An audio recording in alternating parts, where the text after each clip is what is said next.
Tanda tanya masa depan Paul Pogba di timnas Prancis. Karir Paul Pogba terancam tamat dengan cara yang tidak menyenangkan.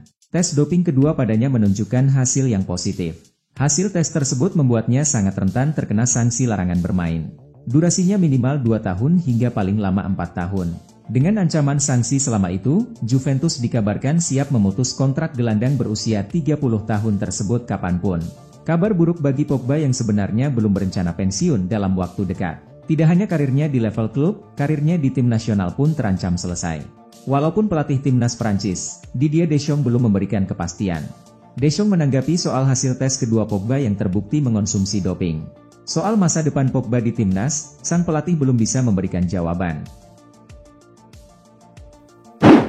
Tekad James Maddison, bawa Tottenham meroket di Premier League. James Maddison mendesak Tottenham untuk tetap tampil seperti tim papan atas, setelah mereka memasuki jeda internasional dengan catatan tak terkalahkan di Premier League. The Lilywhite sudah menghadapi Manchester United, Liverpool, dan Arsenal dalam 8 pertandingan pertama mereka di Liga di bawah asuhan pelatih baru, Ange Postecoglou, dan hasilnya tidak mengecewakan yakni mengumpulkan 20 poin dari 24 poin. Ini merupakan awal terbaik Tottenham untuk sebuah musim Liga sejak musim 1960-61 mereka meraih gelar juara ganda, tetapi mereka dipaksa meraih kemenangan susah payah di Luton, di mana mereka bermain sepanjang babak kedua dengan 10 orang. Tottenham telah mencetak 18 gol di Premier League dengan pemain rekrutan musim panas. Maddison terlibat dalam 7 gol dan memuncaki daftar assist dengan 5 assist sejauh ini, tetapi ia menegaskan bahwa mereka masih terus berkembang. Ketajaman Serhou Guirassy melebihi siapapun. 5 Liga top Eropa akan berhenti sejenak jelang agenda FIFA Matchday Oktober 2023. Siapakah pemain tertajam di antara liga-liga tersebut saat ini? Jawabannya, Serhou Guirassy. Guirassy merupakan penyerang Stuttgart yang sedang naik daun di Liga Jerman 2023-2024. Ketajamannya sekarang bisa dibilang melebihi siapapun. Lihat saja torehan golnya. Pemain berusia 27 tahun itu sudah menyarangkan 13 gol dari hanya 7 pertandingan Bundesliga. Penyerang-penyerang top di 5 liga top Eropa saat ini, seperti Erling Haaland, Kylian Mbappe, sampai Lautaro Martinez belum sebanyak itu. Torehan 13 gol dalam 7 pertandingan membuat Guirassy mengukir sejarah baru. Tidak ada pemain yang mencetak gol sebanyak dirinya dalam periode pertandingan yang sama. Guirassy baru saja memecahkan rekor yang dulu dipegang oleh Robert Lewandowski. Ex-penyerang Bayern Munchen itu hanya mencatatkan 11 gol dari 7 pertandingan di musim 2019-2020. Sungguh tidak bisa dipercaya. Saya masih ingin terus seperti ini. Ada banyak pekerjaan yang harus dilakukan oleh tim ini, ucap Guirassy seusai mencetak 13 gol. Olivier Giroud resmi terpilih jadi kiper terbaik Serie A pekan ke-8. Kalian tidak salah dengar dan tidak salah mengira. Kiper terbaik Serie A 2023-2024 pekan ke-8 jatuh kepada Olivier Giroud, penyerang AC Milan yang kebetulan jago juga jadi kiper. Momen itu terjadi saat Milan bertandang ke Luigi Ferraris, markasnya Genoa, Minggu, 8 Oktober 2023. Milan pulang dengan kemenangan 1-0 atas tuan rumah. Usai mencetak gol di menit ke-87 lewat Christian Pulisic, Milan digempur habis-habisan oleh Genoa. Serangan bertubi-tubi ini berujung pada kartu merah yang diperoleh Mike Maignan di menit ke-90+6. Karena pergantian pemain sudah habis, Milan terpaksa harus menukar Maignan dengan pemain yang sudah ada di lapangan. Giroud dipilih jadi kiper. Giroud tidak hanya semenit 2 menit jadi kiper dadakan, tetapi sampai 7 menit. Dalam periode itu, gawang Milan nyaris kebobolan jika pemain berusia 37 tahun itu tidak melakukan penyelamatan. Serangan Genoa yang nyaris jadi gol terjadi di menit ke-90+15. George Puskas merangsek masuk ke kotak penalti usai mendapat umpan terobosan. Insting kiper Giroud bekerja cepat. Dia langsung maju mengintervensi serangan tersebut tanpa melakukan pelanggaran.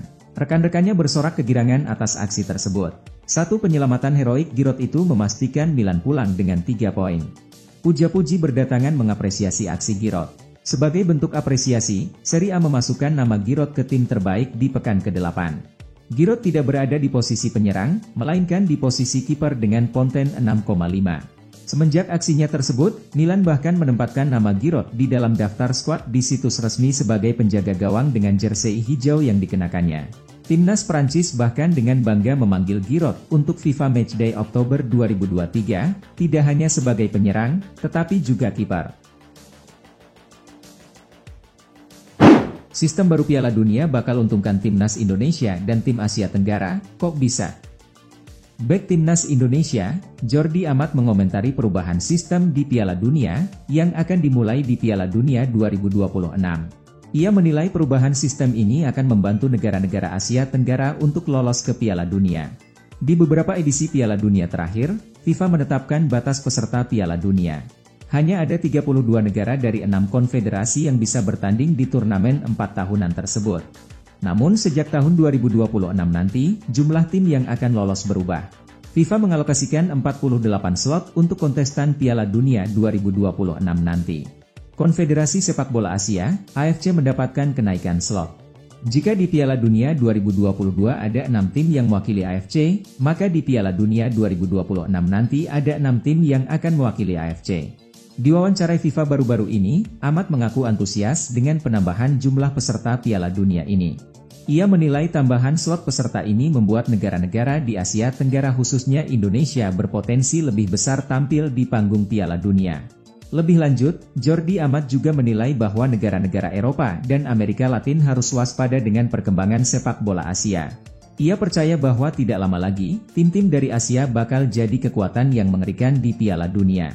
Di jeda internasional kali ini, AFC mulai menggulirkan pertandingan kualifikasi Piala Dunia 2026 zona Asia. Timnas Indonesia akan mengawali babak kualifikasi ini dengan menghadapi Brunei Darussalam. Cristiano Ronaldo menetap di Al Nassr hingga Piala Dunia 2026, lalu pensiun. Cristiano Ronaldo mulai punya gambaran soal bagaimana dirinya akan mengakhiri karirnya. Ronaldo berencana baru akan pensiun setelah Piala Dunia 2026. Ronaldo yang sekarang berusia 38 tahun mulai terus diberondong dengan pertanyaan, kapan akan pensiun, di mana akan pensiun, dan sebagainya. Beberapa waktu yang lalu Ronaldo menjawab bahwa dirinya baru akan gantung sepatu ketika kaki-kakinya sendiri yang memberitahunya. Nah, baru-baru ini muncul sebuah laporan dari Arab Saudi mengenai rencana Ronaldo.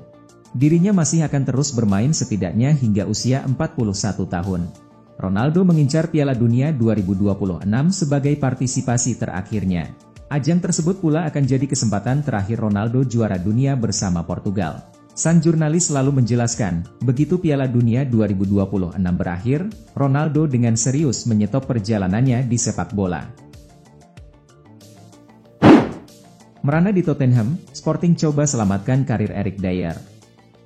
Sporting dikabarkan tertarik untuk merekrut kembali Eric Dier dari Tottenham pada bursa transfer Januari mendatang, meskipun klub Portugal tersebut bisa menunggu hingga musim panas mendatang untuk mendapatkan sang pemain bertahan secara gratis. Dier telah dibekukan musim ini di tubuh Tottenham sejak pelatih baru Ange Postecoglou bergabung dengan klub. Perannya sebagai palang pintu andalan The Lily White selama bertahun-tahun mulai tersisihkan. Pemain berusia 29 tahun tampil banyak di Premier League bersama Tottenham musim lalu saat mereka finish di urutan ke-8 di divisi utama, menjadi starter dalam 31 pertandingan dan mencetak 2 gol. Bek tengah ini telah menjadi sosok penting bagi timnas Inggris sejak melakukan debut seniornya pada Desember 2014, dengan 49 caps, termasuk 1 caps di Piala Dunia tahun lalu di Qatar.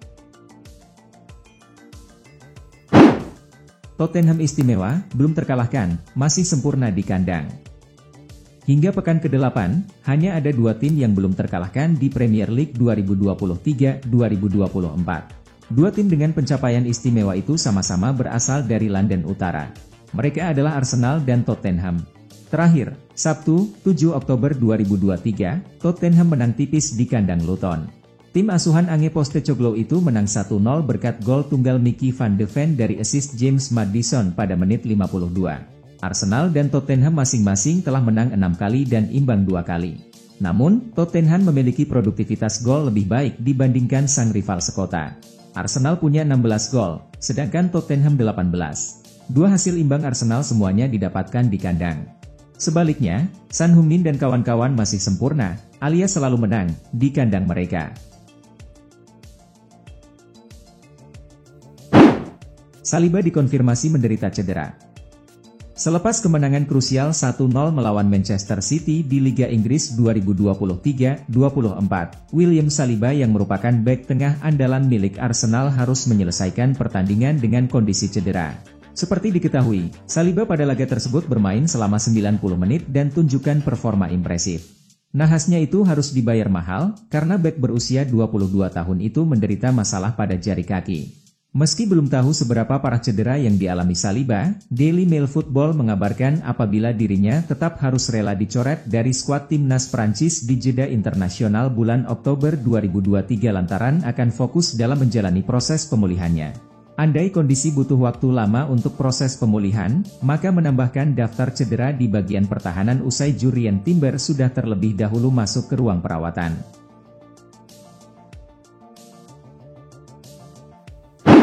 Terbongkar sudah peran David Beckham di Manchester United usai Sheikh Jassim gantikan Glazer. David Beckham dirumorkan bakal punya jabatan di Manchester United kalau Sheikh Jassim berhasil mengakuisisi klub Liga Inggris, Premier League, itu dari keluarga Glazer. Belum lama ini, bos Inter Miami yang bernama David Beckham mengatakan bahwa ia tahu pihak yang bisa membenahi Manchester United. Ketika ditanya apakah yang ia maksud adalah Sheikh Jassim, Beckham hanya mengatakan, "Kita lihat saja." Publik pun langsung yakin bahwa Taipan Qatar itu adalah yang ia maksud. Teranyar, muncul kabar baru. Melansir dari Mirror, Sheikh Jassim bakal memberikan jabatan sebagai ambasador kepada legenda setan merah tersebut. Selama ini, santer dirumorkan bahwa yang akan menduduki posisi ambasador adalah ex-pelatih mereka, yakni Ole Gunnar Solskjaer. Kalau rumor tersebut benar, maka tidak mengherankan kalau dirinya tampak seperti mendukung Sheikh Jassim sebagai suksesor keluarga Glazer belakangan ini. Masalahnya, Sheikh Jassim belum mampu meluluhkan hati pihak Glazer dengan proposalnya yang mencapai 5 miliar pound sterling. Sebab, Glazer, yang terdiri dari 6 anggota, sudah saling bersepakat untuk menaikkan tuntutan mereka menjadi 6 miliar pound. Padahal, Sheikh Jassim bersama Ninetu Foundation merasa bahwa saat ini nilai jual Manchester United tidak sampai 5 miliar pound. Hal inilah yang membuat proses akuisisi setan merah belum rampung sampai sekarang. Apalagi, Glazer juga masih mempertimbangkan proposal dari Sir Jim Ratcliffe.